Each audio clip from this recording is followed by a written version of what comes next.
Hey Internet, doing a quick video for you. Oh, is that Allie? Allie's home! Hey babe. I'm recording a video, be out in a second. Alright, hey Internet, it's date... What? Sure, bring him on in here. Count Zinzendorf's gonna make an appearance. You can open it, just be careful because I have a light shining at you. I have lights in here to make it look like it's daytime when the sun's up and stuff, when it's cloudy and icky and stuff outside. Look at that precious cone. Anyway, he's so good. Alright. You a good boy? Alright, that was fun. Count Zinzendorf, everyone. He's got his own Instagram page like so many animals do these days. So this video, now that the intro is done, oh my goodness. In this video, I'm just going to quickly answer a question that I often get. The information's out there in bits and pieces. If you watch like How I Mark My Bible video, why I have so many Bibles, the Battle for the Pulpit and the Preacher's Bible Review, the information's out there, but you have to kind of go look at different things to get it all together, and each of those videos will still stand on their own, I believe, but this one is just to answer a question like, how do you select a Bible that you're going to teach from or preach from? What are the things that you look for in it? And then recently, everyone's been asking like, are you still liking the Preacher's Bible? Are you still using it? And the answer is yes, I absolutely love the Preacher's Bible and I still use it. It's kind of opened up this new world to me of multiple preaching Bibles, I know. And so I'm going to talk about how I select a Bible that I preach from and why I use multiple editions, why I am going to be moving into even more editions. I want to get another Preacher's Bible at some point before they're sold out. I probably won't be able to before they're sold out, so I hope that they reprint them because I would absolutely love another one to be able to use. I don't preach in all of my Bibles. Most of them that I have are other translations, and so I use them for reference, or I'll read through a translation I hadn't read through. Some I mark up, some that I don't. And then my favorite, absolute favorite, hands down Bible, just to spend time in the Lord in, is any of the Schuyler Quintels. Mainly the full size is where I focus on, whether it's the thin line or just the regular size Quintels. They're kind of big, but everything is done so well in those. And so I just love reading through the Quintel. I'm reading through the New King James Quintel right now, and I have a couple of the thin line Schuyler New American Standard Quintels. I have a couple of the bricks that I've been through. I enjoy the Quintels, and so those are my at-home personal reading. So that's different from a Bible that's going to actually come with me into the pulpit. I mark in it maybe a little bit different. I prepare in it a little bit different. I use it a little bit different. So I'm not just taking personal notes, but I'm taking notes that are all centered around the teaching. And so the first thing I look for is going to be something verse by verse. I gotta have verse by verse. I started in the Cambridge Wide Margin, and I'm not going to show it on this video. You have history on the channel. You've seen it in other videos. It's small. It's smaller font, around a 9 or a 9.5, if I'm remembering right, point font. And so it's a little bit smaller, so it's harder for me to read. When I was not in the ministry, but completely in love with the Lord, I ended up with a wide margin where I could just take notes, and a lot of the notes were personal. Some of them spilled over into teaching, and so that was the Bible that I had when I transitioned from my previous jobs that I had had into full-time ministry and then began teaching out of the wide margin. And I noticed it was clunky because the font was small. The other thing that was troublesome was the paragraph format. So small font and paragraph format, even with the wide margins, began to just get in the way, and I would mix up words and stuff's blurring together, and I had a hard time preaching out of that one. And so I thought I would give an Allen Reader's a shot in the New American Standard when they came out with those for the first time or the second time. I've had this one for a few years. I think I got it, I don't know how old it is, but I got this one, kind of refined the key that I use. If you've seen my How I Mark My Bible video, this is the same one. I'm still using this same key to highlight and underline in it. And so I'm still using that one even in the newer editions. I really like this key.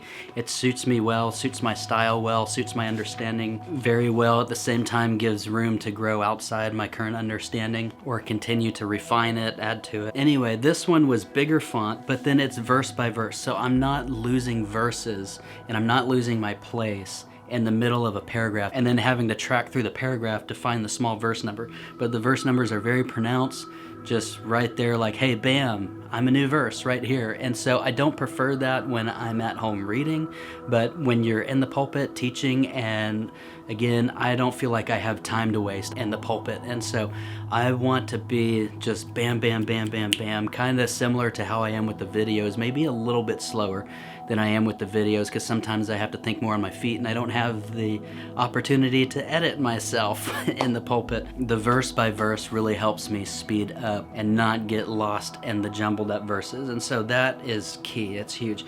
Also, the wider margins for note taking. Now, what I've used the Allen Readers for is just for cross-referencing. I don't really take any big substantial notes in the margins at all. But you'll see here where I've got like little numbers, like this is a 4, a lot of 4s on here, and if you flip through you'll see different page numbers.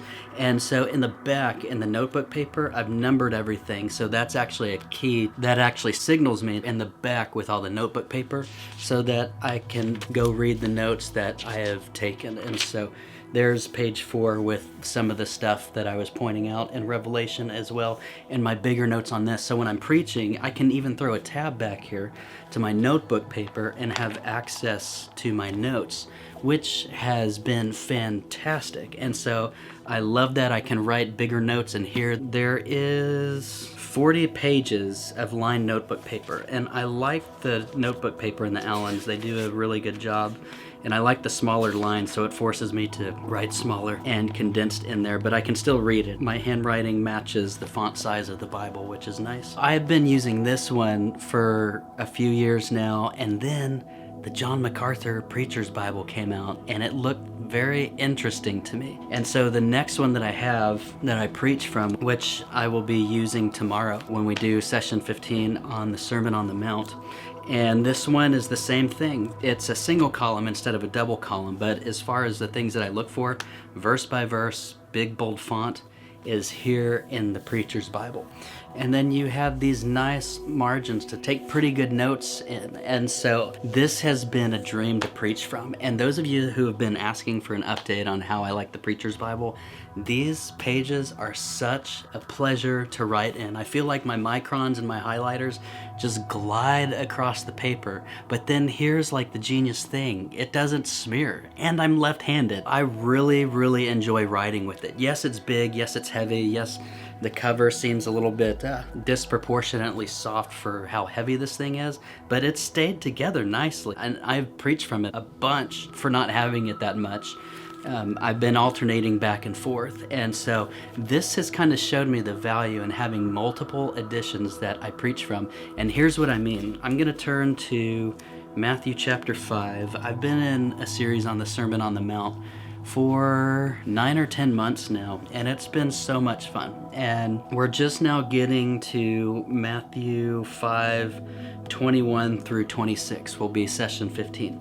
And so in this one, even though I have all this space to write these notes, the previous time I used it was when I preached on You're the Light of the World. So this section right here, I preached on it, and I took notes that took up about half the column, which instead of turning back to the rear end of my Allen, said rear end, it was nice to have some key notes just right there on the margin as I'm doing kind of a exegesis of scripture, as I'm reading through different things. And so when I did the next sessions, I did 2 sessions on 17 through 20, but you'll notice there's no highlighting here because I didn't use this one to preach for those 2 sessions because I didn't really have much room next to the scripture here. And so I went 2 sessions without it, and then I'm picking this up again for another session on verses 21 through 26. And so I took notes in here, and I'm even starting to put kind of cross references in the gutter. It's a difficult task, but I got it done. And so this page is completely filled up as far as just the notes, but I'll never be able to preach on this portion from this Bible or this portion from this Bible because all my notes are sermon specific to just these 2 sections on this page. And so that's one of the reasons I'm like, man, I really, really like writing in this one. I like preaching from it, and I would love to get another one. Luke 10 is another example. All these notes in this column are for this section over here, But then one of my favorite stories that follows it is Mary at Jesus' feet. And now I'll never be able to preach from this Bible on that section because I don't have really the room to take notes in here. And so that's just kind of one of the things of having a Bible that I teach from, that I'm writing sermon specific notes, not necessarily a exhaustive cross-referencing system or exhaustive like notes of these are all my thoughts on scripture. I actually, when I preach, I just preach out of a A5 size traveler's notebook. This one is from our friend Jen at Chic Sparrow. But more on my prep in this, I have a video called Preaching Like My Philosophies in Prep that gets into kind of the spirituality of teaching and the practical things that the Lord's brought me through in preparing. So anyway, if you're interested in that, that video is on my channel as well. And I might link all the related videos down below to make it easier for you guys if you're newer to my channel. So anyway, grabbing the Allen again and going back to the same spot, Matthew chapter 5, which is where we're in the series on the Sermon on the Mount.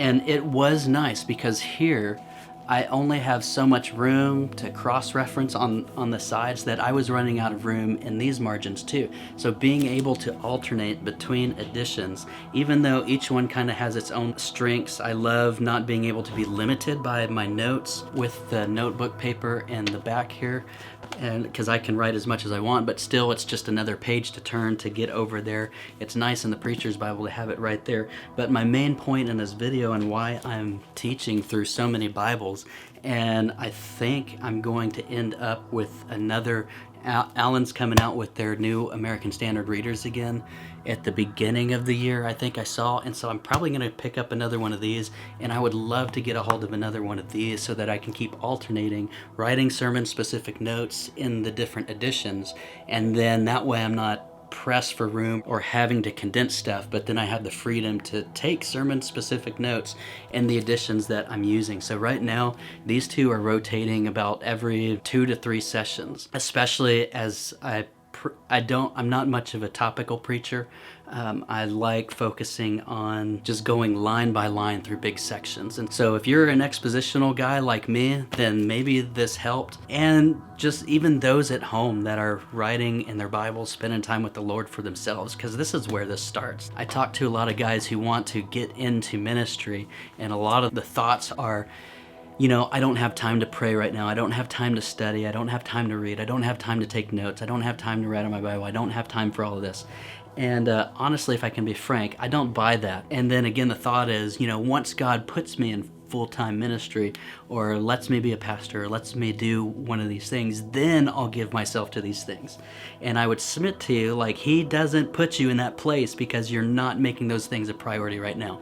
And so when I came to the Lord, I was working a full-time job right out of the military. I was working a part-time job, so I'm in construction.